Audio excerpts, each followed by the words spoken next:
தினம்தோறும் விளக்கேற்ற நல்ல எண்ணெய் இதயம் நல்லெண்ணெய். கடந்த 2 வருடங்களாக பாராளுமன்றத்தினுடைய மக்களவை எதிர்க்கட்சி தலைவர் மரியாதைக்குரிய ராகுல் காந்தி அவர்களும் அகில இந்திய காங்கிரஸ் கட்சியினுடைய தலைவர் மரியாதைக்குரிய மல்லிகார்ஜுன் கார்கே அவர்களும் இந்த நீட் தேர்வு மோடி அரசாங்கம் நடத்துவதனுடைய விளைவாக கேள்வித்தாள்கள் எல்லாம் கள்ள மார்க்கெட்டில் விற்கப்பட்டு அதனால் தகுதி இல்லாதவர்கள் எல்லாம் தேர்வு செய்யப்பட்டு மருத்துவர்களாக ஆகின்ற நிலை ஒரு புறம் இருக்க, இன்னொரு புறம் கடினமாக உழைத்து மருத்துவர்களாக வர வேண்டும் என்று கனவு கண்டிருக்கின்ற மாணவ மாணவியர்கள் அது தவிடுபொடி ஆகின்ற வகையில நீட் தேர்விலே தோல்வியுற்றோம். நீட் தேர்வினுடைய முடிவு வருவதற்கு முன்பாக மன உளைச்சலின் காரணமாக அவர்கள் தற்கொலை செய்து கொள்வதும் தொடர்கதையாக இருந்து வருகிறது. இதுவரை தமிழ்நாட்டில் மட்டும் சுமார் 40க்கு மேற்பட்ட நீட் தேர்வு எழுதியவர்களும் நீட் தேர்வுக்கு பயந்து தற்கொலை செய்து கொண்ட மாணவ மாணவர்கள் இருக்கிறார்கள். அவர்கள் இறந்து உயிரை இழந்திருக்கிறார்கள். அவருடைய பெற்றோர்கள் எல்லாம் தங்களுடைய பிள்ளைகளை இறப்புக்கு அழுது கொண்டிருக்கிறார்கள்.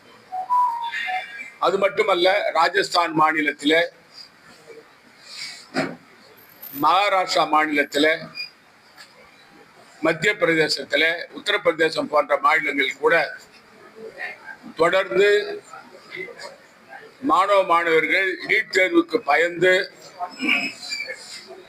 தற்கொலை செய்து கொள்ளுகின்ற சம்பவம் பத்திரிகையிலே வந்து கொண்டிருக்கிறது. ஆகவேதான் தலைவர் ராகுல் காந்தி அவர்கள் இந்தியா முழுவதும் சென்று கடந்த 2 வருடங்களாக பல மாநிலங்களின் தலைநகரிலே மோடி அரசாங்கம் நீட் தேர்வை உடனடியாக ரத்து செய்ய வேண்டும், இந்த நீட் தேர்வினால் வினாத்தாள்கள் கசிவு ஏற்பட்டு உயிரிழக்கிற அந்த மாணவ மாணவர்களுடைய துக்கத்தை பெற்றோர்கள் தாங்கிக் கொள்ளாமல் இருக்கின்ற ஒரு நிலையில மத்திய கல்வித்துறை அமைச்சர் பொறுப்பேற்று திரு தர்மேந்திர பிரதான் ராஜினாமா செய்ய வேண்டும். இந்த நீட் தேர்வில் கேள்வித்தாள்கள் கசிந்து வெளியே வருவதற்கு யார் காரணம் என்பதை கண்டுபிடித்து அவர்கள் மீது கடுமையான நடவடிக்கை எடுக்க வேண்டும் என்று இந்த 3 கோரிக்கைகளை முன்வைத்து காங்கிரஸ் கட்சியின் சார்பில் நாம் போராட்டம் நடத்தி வருகிறோம். இப்பொழுது புதிதாக கரைப்பான் பூச்சி கட்சி வந்திருக்கிறது. அவர்களும் இந்த கோரிக்கையை முன்வைத்திருக்கிறார்கள். திரு வாங்சு அவர்களும், சோனம் வாங்சு அவர்களும் இந்த மாணவர்களுக்கு ஆதரவாக உண்ணாவிரதம் இருந்து வருகிறார். இந்த நீட் தேர்வை பொறுத்தவரையில இதில் மிகப்பெரிய ரேக்கெட் நடந்து கொண்டிருக்கிறது. கோச்சிங் சென்டர் என்ற போர்வையில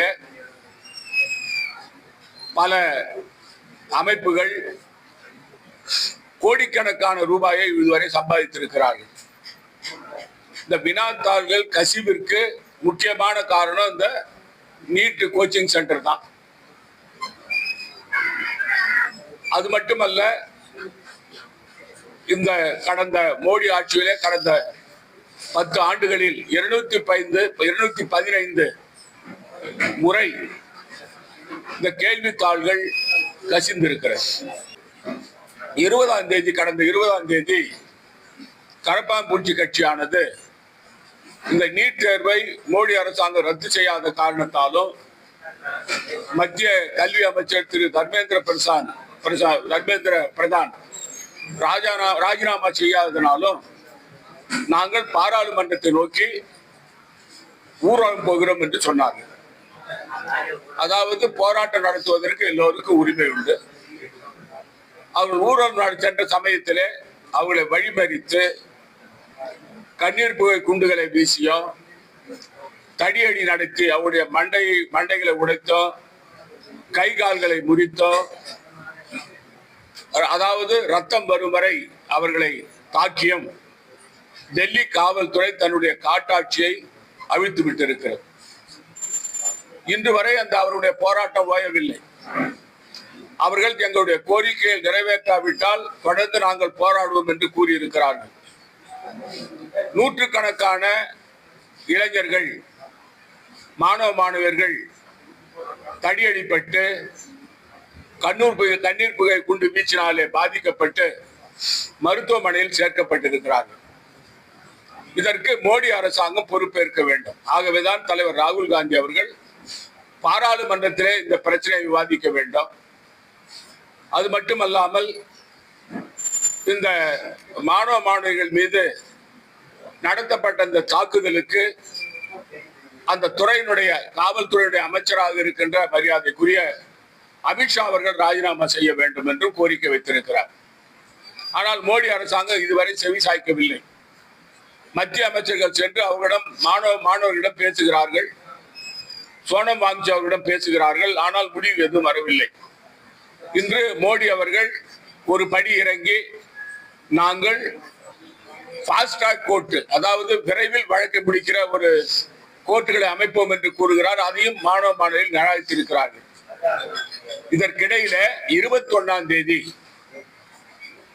மரியாதைக்குரிய தலைவர் ராகுல் காந்தி அவர்களும் மரியாதைக்குரிய பிரியங்கா காந்தி அம்மையார் அவர்களும் காங்கிரஸ் கட்சியுடைய பாராளுமன்ற உறுப்பினர்களும் இந்த 3 கோரிக்கைகள், திரு தர்மேந்திர பிரதான் அவர்கள் உடனடியாக பதவி விலக வேண்டும், நீட் தேர்வை ரத்து செய்ய வேண்டும், நீட் தேர்வு சம்பந்தமாக ஏற்பட்ட ஊழலுக்கு உடனடியாக தீர்வு காண வேண்டும் என்று பாராளுமன்றத்தை நோக்கி பிரதமர் அலுவலகத்தை நோக்கி நடந்தார்கள். அவருடைய வீட்டு முன்பாக சென்றார்கள். அவர் வழியிலே தடுத்து நிறுத்தப்பட்டார்கள். அங்கேயும் மோடி அரசாங்கத்தினுடைய காட்டாட்சி தர்பார் தலைவிரித்தாடியது. அங்கே அமைதியாக போராட்டம் நடத்தி கொண்டிருந்த தலைவர் ராகுல் காந்தி அவர்கள், பிரியங்கா காந்தி அம்மையார் அவர்கள் மற்றும் பாராளுமன்ற உறுப்பினர்கள் எல்லாம் அவர்களை குண்டுக்கட்டாக தூக்கி அவர்களை கைது செய்து வலை தூரத்திலே கொண்டு போய் காவல் நிலையத்திலே வைத்திருந்திருக்கிறார்கள். மகளிரை மாலை 6 மணிக்கு மேல் காவல் நிலையத்தில் வைக்கக்கூடாது. ஆனால் பிரியங்கா காந்தி அம்மையார் அவர்களை இரவு 9 மணி வரை காவல் நிலையத்திலே வைத்திருக்கிறார்கள். தலைவர் ராகுல் காந்தி அவர்களை இரவு 10 மணிக்குத்தான் அவர்களையும் பாராளுமன்ற உறுப்பினர்கள் விடுதலை செய்திருக்கிறார்கள். தலைவர் ராகுல் காந்தி அவர்கள் காவல்துறையினுடைய அவருடைய நடவடிக்கையால அவருக்கு மூக்கில ரத்தம் வந்திருக்கிறது. இது மிகப்பெரிய அராஜக செயல்.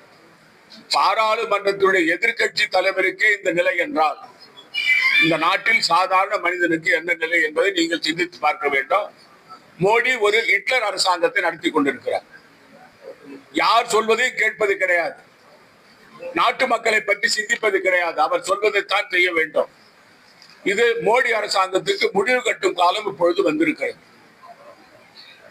இந்த மாணவர்களுடைய கோரிக்கை நிறைவேற்ற வேண்டும் என்ற காங்கிரஸ் கட்சியுடைய அழுத்தத்தை மோடியால் தாங்க முடியவில்லை. ஆனால் இது எங்களுடைய போராட்டம் தொடரும். இதனால் இந்தியா முழுவதும் தலைவர் ராகுல் காந்தி அவர்கள், பிரியங்கா காந்தி அம்மையார் அவர்கள் பாராளுமன்ற உறுப்பினர்களால் கைது செய்யப்பட்டதற்கும், இந்த கரப்பாம்பூச்சி கட்சியை சேர்ந்தவர்களுக்கு தாக்கப்பட்டதற்கும் தொடர் போராட்டம் காங்கிரஸ் கட்சியின் சார்பில் இந்தியா முழுவதும் நடந்து கொண்டிருக்கிறது. நேற்று முன்தினம் கூட நாங்கள் போராட்டம் நடத்தினோம். அமைதியான முறையில் போராட்டம் நடத்துவதற்கு அனைத்து அரசியல் கட்சிகளுக்கும் உரிமை உண்டு. அந்த முறையிலே நாங்கள் ஆர்ப்பாட்டம் நடத்தி எங்களுடைய எதிர்ப்பை மோடி அரசாங்கத்திற்கு தெரிவித்து நாங்கள் தர்மேந்திர பிரதான் ராஜினாமா செய்ய வேண்டும் என்று கோரிக்கை வைத்தோம். அமித்ஷா அவர்கள் ராஜினாமா செய்ய வேண்டும் கோரிக்கை வைத்தோம். ஆனால் நேற்றைய தினம் பாரதிய ஜனதா கட்சியை சேர்ந்த குண்டர்கள் அந்த கட்சி தலைவர்களோடு சேர்ந்து வந்து அதே பெருந்தலைவர் காமராஜ் சிலை முன்பாக போராட்டம் நடத்தி இருக்கிறார்கள். அந்த போராட்டத்திலே தலைவர் ராகுல் காந்தி அவர்களை அவமதிக்கும் வரையில் அவருடைய படத்தை மிதிப்பதும் செருப்பால் அடிப்பதுமான அந்த வேலையை ஒரு அதாவது அநாகரிகமான மனித சமுதாயமே ஏற்றுக்கொள்ளக்கூடாத இந்த நாட்டில் பாரதிய ஜனதா கட்சி என்பது ஒரு இழிவு பேர்களுடைய கட்சி என்பதை நிலைநாட்டுகின்ற வகையிலே அவர்கள் செயல்பட்டு இருக்கிறார்கள். இதை நாங்கள் வன்மையாக கண்டிக்கிறோம். இந்த மோடி அரசாங்கத்தை எதிர்த்து எங்களுடைய ஆர்ப்பாட்டம் தர்மேந்திர பிரதான் ராஜினாமா செய்யும் வரையும், நீட் தேர்வு ரத்து செய்யும் வரையும், நீட் தேர்வில் கொள்ள லாபம் அளித்தவர்கள் மீது நடவடிக்கை எடுக்காமல் இருந்தால் அதை எதிர்த்து எங்களுடைய தொடர் போராட்டம் நடைபெறும். தமிழ்நாட்டிலே திரு மாண்புமிகு முதலமைச்சர் திரு விஜய் அவர்களை தவறாக பேசிய சட்டமன்ற உறுப்பினர்கள் சிறையில் அடைக்கப்படுகிறார்கள்.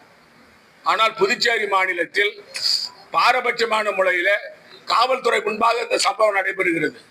காவல்துறை வேடிக்கை பார்த்துக் கொண்டிருக்கிறது. ஆகவேதான் இதை அவர் நடவடிக்கை எடுக்கவில்லை என்று சொன்னால் நாங்கள் நீதிமன்றம் சென்று நீதி கேட்போம்.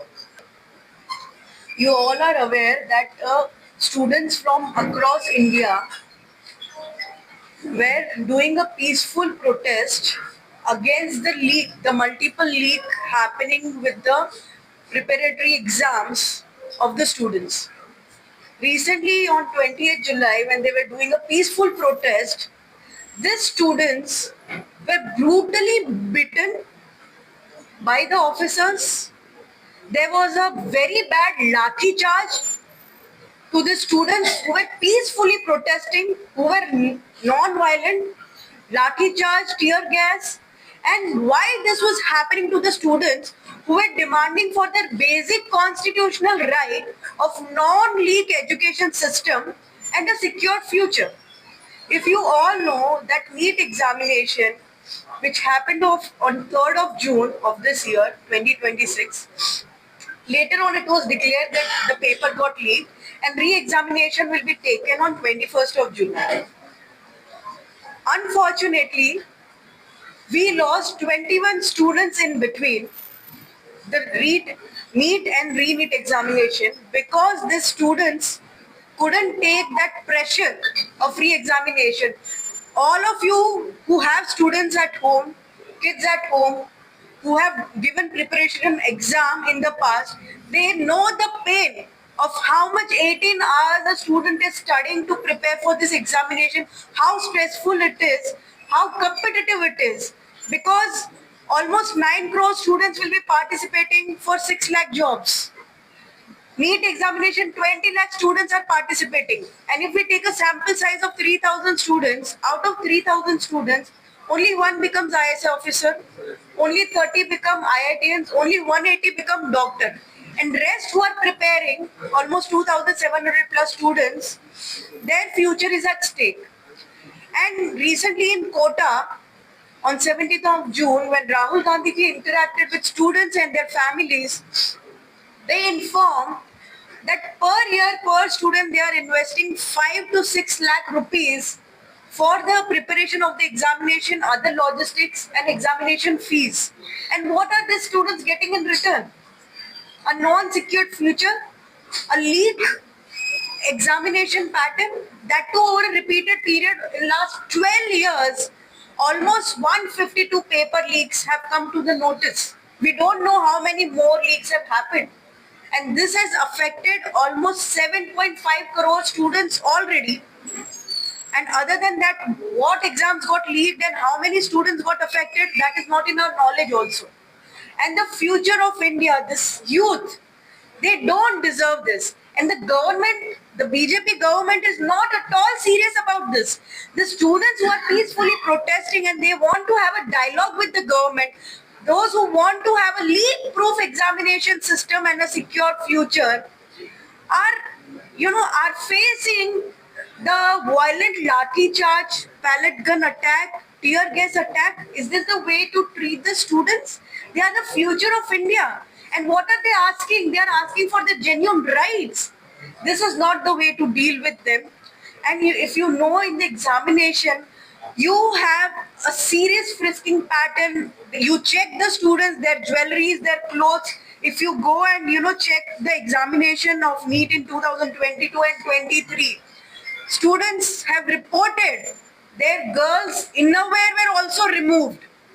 At that serious level, you are checking the students, and where is your this checking pattern going when the mafia, the paper leak mafia, is working on an open platform? Who is protecting them? Why this serious checking is not there for this leakage of the papers?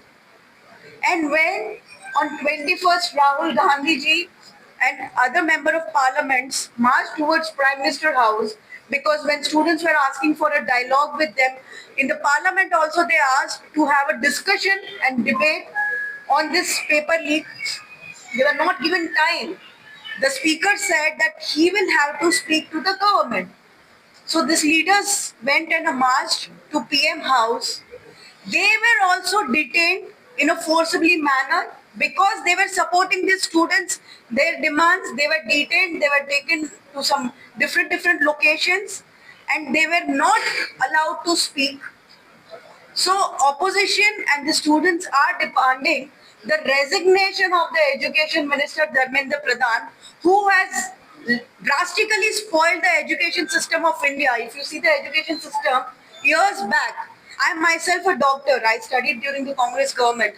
I have seen the pattern. I've seen how it was benefiting students, how it was economical. But now if you see, it has become a complete mafia. The study is not economical. Middle class people, poor family people, whose kids are capable enough to study, who can become doctors, engineers, IS officers, but because of this logistics, because of the basic things which the government has to provide, which we call the economical package of education system, which should be provided to the students, is not being available. So we demand an education system designed in a manner which is economical and which benefits the students. We demand the Home Minister to intervene the crackdown of the police which happened at Jantar Mantar. We demand that an independent inquiry into police action against the peaceful protesters is done, a time-bound action to resolve the delays, the transparency failures, and the student grievances. And we demand a dedicated discussion in Parliament on the examination and the education system, dissolution of the National Testing Agency, which has drastically failed across different platforms of examination, and a binding annual examination and recruitment calendar. This is what we are demanding from the platform. And secondly, there is a QR code which we will circulate amongst all of you. The students, we are demanding you give your inputs of how you want the education system of India to be in future. See, छात्रों की more than 25 days protest ongoing. Some students and CJP party and taken over Jantar Mantar. LOP is Rahul Gandhi ji, but would not go to Jantar Mantar. See, brother, first of all, you have to understand 2-3 things. Chhatron Ki Goonj is a similar program which is happening. This is a non-political agenda, first of all. The Jantar Mantar protest has come from the students, and their demand only, Rahul ji's platform basically is the parliament. Okay, on the parliament where they are asking for a session to have a discussion on this. That time the speaker is saying that we cannot give you a platform to have a discussion in the parliament. And he is fighting for the rights of the students. The role of the opposition leader is to give a stand and support to the demands of the public of the India, and the same thing he is doing. The students are asking, they want a dialogue with the government. The same demands we are asking. The platform is different. This is a political platform, and that is student platform what they are asking. And if Rahul ji goes, if you have seen Pawan Khera ji, who's our member of parliament and spokesperson, communication department head, he has also gone to Jantar Mantar and he has given the stand. KC Venugopal ji, who's our GS organization, he has also given stand. And we are giving that support to the students because their demands are not irrelevant. They are fighting on genuine issues, and genuine issues will be supported. Yes.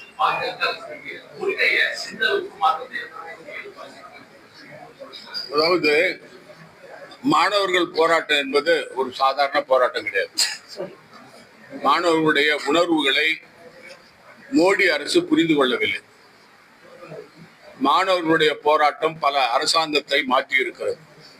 சரித்திரம், இதுதான் சரித்திரம். அதாவது திரு அண்ணா ஹசாரே அவர்கள் காங்கிரஸ் ஆட்சி இருந்த சமயத்தில் எங்களுடைய மதச்சார்பற்ற கூட்டணி கட்சி ஆட்சி இருந்த சமயத்தில் அண்ணா ஹசாரே அவர்கள் போராட்டம் நடத்தும் போது நாங்கள் பேச்சுவார்த்தை நடத்தினோம். அதற்கு ஏற்றுக்கொண்டு நாங்கள் லோக்பால் சட்டத்தை கொண்டு வந்தோம். மாநிலங்களில் லோக் ஆயுக்தாவை கொண்டு வர வேண்டும் என்று சொன்னோம். அந்த லோக்பால் சட்டம் இன்று வரை நடைமுறைப்படுத்தப்படவில்லை. மோடி ஆட்சியில 10 வருஷமாக அண்ணா ஹசாரே என்ன செய்து கொண்டிருக்கிறார்? இந்த அண்ணா ஹசாரே அவர்களை தூண்டி விட்டது இந்த பாரதிய ஜனதா கட்சி தான் அந்த காலத்துல. ஆனா இப்பொழுது இந்த மாணவர்கள் போராட்டத்தை பொறுத்த வரைக்கும் அவர்கள் அந்த போராட்டத்தை ஆரம்பித்து 6 மாதங்கள் ஆகின. ஆனால் காங்கிரஸ் கட்சியின் சார்பில் தலைவர் ராகுல் காந்தி அவர்களும் திரு மல்லிகார்ஜுன் கார்கே அவர்களும் 2 வருடங்களுக்கு முன்பு இந்த பிரச்சனை கை வச்சு நம்ம செய்யறோம். தமிழ்நாட்டில் கூட மரியாதைக்குரிய முன்னாள் முதலமைச்சர் திரு ஸ்டாலின் அவர்கள் அவருடைய தெளிவா இந்த நீட் தேர்வு வேணாம் சொல்லியிருக்காரு. பல காங்கிரஸ் மாநிலம் நாங்க வேணாம் சொல்லியிருக்கிறோம். இப்பொழுது மாண்புமிகு முதலமைச்சர் விஜய் அவர்களும் தமிழ்நாட்டில் இந்த நீட் தேர்வு நடத்தக்கூடாது, இது தேவையில்லை, மாநிலங்களுக்கு பட்டியலில் இந்த கல்வியை மாற்றணும்னு சொல்றாங்க. மோடி அரசாங்கம் விடாப்பிடியாக இருப்பதற்கு காரணம் என்ன? அதாவது மாணவர்களுடைய உறவுகளை புரிந்து கொள்ளாமல் எதற்கு எடுத்தாலும் மோடி பதில் சொல்றது கிடையாது. இதுவரைக்கும் மோடி பதில் சொல்லவே இல்லை. அதாவது திரு தர்மேந்திர பிரதான் அவர்கள் தான் அந்த கேள்வித்தாள்கள் லீக் ஆனது காரணம். உங்களுக்கு தெரியும், பல அமைச்சர்கள் நம்ம காங்கிரஸ் ஆட்சியில தவறு நடந்தா பொறுப்பேற்று ராஜினாமா செஞ்சிருக்காங்க. ஆனா மோடி ஆட்சியில ராஜினாமா செய்யல யாரும். அதனால இது மக்களின் உணர்வுகளை புரிந்து கொள்ளாமல் மக்களை ஏமாற்றுகின்ற அரசு இந்த மோடி அரசு. இதற்கு இந்த மாணவர்களுடைய போராட்டம் மோடி அரசுக்கு முற்றுப்புள்ளி வைக்கும். Prime Minister has just stated that he is going to keep fast track course for this, and you want to the students future want to be spoiled as such. What is your opinion about this? See, first of all, he is tweeted right now. We have seen lots of tweets in the past, but implementation of those tweets in a practical life, which will definitely benefit the student. If it becomes into action, then only it makes sense. Otherwise, just saying it doesn't make sense.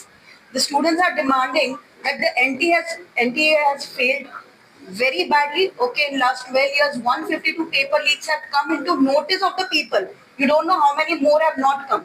It has already affected 7.5 crores of students already. So many families. These families are investing so much of money, and the students who are preparing for 18 hours per day for 5 years. After that, when they are getting into the job industry, out of 1,000 students, only 12 students are getting, a proper salary job. What about the other students? The government, government sector is getting privatized, which actually was the right of the students. Only the sarkari jobs which are left, there also paper leak is happening. So they are just talking right now after so much of agitation. It's in the talk on the tweet format. What is actually being implemented? Why Dharmendra Pradhan is not being sacked? Why he is so important when students are dying? 21 students lost their life.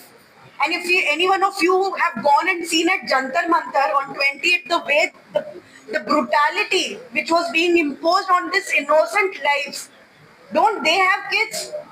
Don't they understand the emotions of what kids are going through? Don't they understand the depression? If a kid gets into depression, commits suicide, what the families are going through? Just one tweet is not going to change anything. And when you have so many forces, when the students are coming, you have forces across to stop them. Okay, where are these forces when the leakage is happening? Why they are not actually giving serious importance? Students are not asking anything illogical. They are asking for their rights. But they are behaving as if, students are asking for some property from them. They are attacking them as if they are terrorists. Pellet guns to the students. இதுல புதிய கல்விக் கொள்கையே கேள்விக்குறியா இருக்கு. ஒண்ணு, இப்ப அவர் கேட்டார் இல்லைங்களா, சார் கேட்டார் இல்ல, அதாவது பிரதமர் வந்து ட்வீட் பண்ணியிருக்கிறாரு. அதாவது இப்ப நம்ம இந்த ஃபாஸ்ட் ட்ராக் கோர்ட் வச்சு நாங்க இந்த கேஸை முடிக்கிறோம். இந்த மேடம் பதில் சொல்லியிருக்காங்க. நான் இன்னொன்னு சொல்றேன், இந்த 6 வருஷமா மோடி என்ன பண்ணாரு? ஃபாஸ்ட் ட்ராக் கோர்ட் ஏன் வைக்கல? ஏன் விசாரணை பண்ணல? இப்ப மட்டும் ஏன் பண்றாரு? அதாவது 6 வருஷமா தூக்கிட்டு இருந்தார மோடி. தமிழகத்துல அமைப்பதற்கு ராகுல் காந்தி இன்டர்நெட்ல ஆதரவு கொடுத்தாங்க. அவர்கள் டெல்லியில போராட்டத்துல ரத்த சொட்டாலும் போலீஸ் கைது பண்ணிருக்கு. தமிழக முதல்வருக்கு அதுக்கு ஒரு கண்டனமும் ஒரு ஆதரவு தெரிவிக்கல. யாருக்கு அவர் தான் வந்து தமிழக முதலமைச்சர் தான் அந்த நீட் தேர்வை ரத்து பண்ணணும், அதாவது கல்வியை வந்து மாநில பட்டியலில் போடணும்னு சொல்லியிருக்காரு. இந்த தலைவர் ராகுல் காந்தி அவர்களும் பாராளுமன்ற உறுப்பினர் கைது செய்த கண்டிச்சு அறிக்கை கொடுத்திருக்கிறாரு. கொடுத்திருக்காரு. நீங்க படிங்க. நீங்க திமுக மட்டும் பார்த்தா போதுமா? ரெண்டு எல்லாம் சேர்த்து பாருங்க.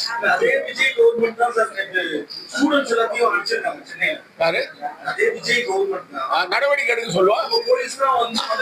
அதே காவல்துறை நடவடிக்கை எடுக்க சொல்லுவோம். நான் சொல்றேன்.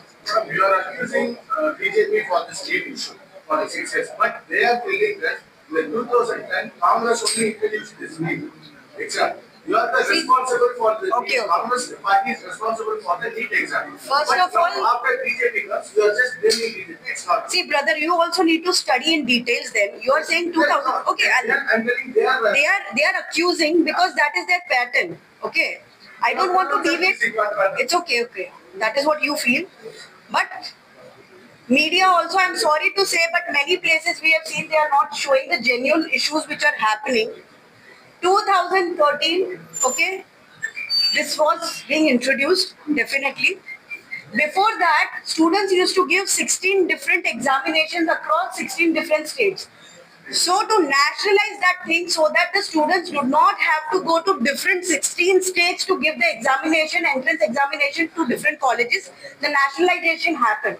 But nationalization happened, and after that implementation of a secured leak-proof system has to be implemented by the NDA. But NTA has failed. It is not implementing. Why the paper leak is happening? You tell me in your house, okay, you have the house key. Can I enter without you? Can I enter without anybody at your home? I cannot enter. I need to have the key or the access there. Okay? So the NTA and the people involved there, how much so many, once it happens, an accidental thing we understand. On a continuous basis, if this is happening, there is something big happening in a hierarchy pattern. From the printing, from the paper leak mafia, to the NTA, to the ministry. It can't happen with one person. So implementation of a leak-proof system, it needs an intention. That is missing. 50% of NEET paper leakage in Congress ruling states. 50% of? NEET question paper. Brother, NEET was not there during Congress time. No, it was not there. Your question is wrong. Says BJP spokesperson. He says, tell him to study first. Tell him to have, his history checked properly.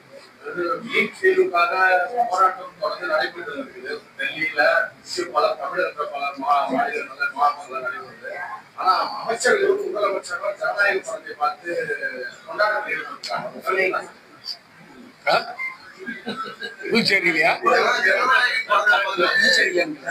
அதாவது இருக்கு sir, ஜனநாயக படுகொலை செய்யற முதலமைச்சரும் அமைச்சர்களும் அதான் செய்வாங்க. ஆமா, வேற என்ன? மக்களை பத்தி கவலைப்பட இதே சொல்ல சார். நான் ரங்கசாமியை சொல்றேன். நான் என்னது அவர் நடிச்ச படத்தை அவரு பாக்குறது உங்களுக்கு என்ன கோபம்?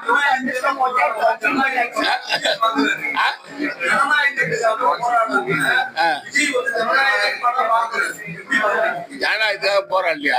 ஏன் போராடலன்றீங்க? மாணவர்கள் கூட நிக்காம ஆ.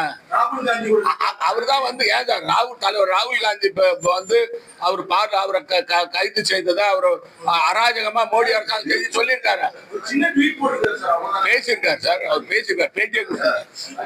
நேபாளம் பங்களாதேஷ் மாதிரி மாற்றம் வந்து எதிர்பார்க்கறீங்களா? என்னங்க? மாற்றங்கள் போறாங்க. நேபாளம் பங்களாதேஷ் மாதிரி. அதாவது in the history we have seen the student education changed several governments in the world. Sir இந்த ப்ரொடெஸ்ட் பிகைண்டா வந்து வெளிநாட்டு சதி இருக்குதுன்னு சொல்லி சொல்றாங்க. அதான் உண்மையா? இது மோடி அரசாங்கத்துடைய பேட்டர்ன். அது நீங்க காங்கிரஸ் கட்சி எது சொன்னாலும் வெளிநாட்டு சதின்னு